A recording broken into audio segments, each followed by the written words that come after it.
This is the example from slide 16. It says how much energy is required to melt 3.45 grams of ammonia. And we're given a delta H of fusion, which is 5.66 kilojoules per mole. Right? So what this delta H of fusion tells us is it tells us that if we melted 1 mole of ammonia, that would take 5.66 kilojoules of energy. Right? But we don't have 1 mole of ammonia, we actually have 3.45 grams of ammonia. So the first thing we have to do is find out how many moles of ammonia that is. So we go to the periodic table and look up molar masses. Ammonia is 14.01, nitrogen is 14.01 grams per mole. Hydrogen is 1.01 grams per mole. So when you add it up, you get a molar mass of 17.04 grams per mole. All right, so what this means is if you had 1 mole of ammonia, it would weigh 17 grams.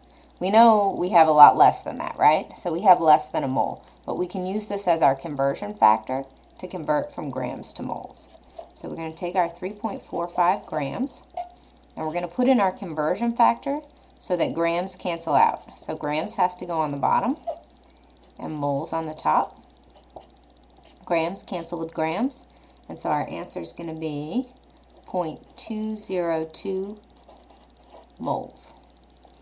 All right. So now that we know how many moles of ammonia we can find out how much energy.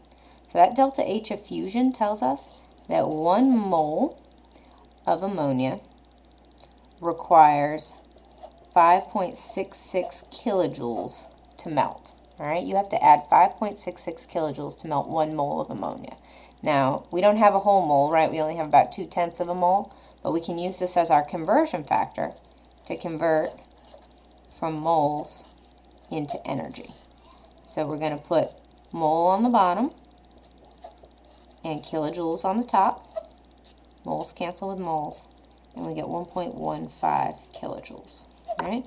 So what this tells us is if you want to melt 3.45 grams of ammonia, you need to put in 1.55 kilojoules of energy.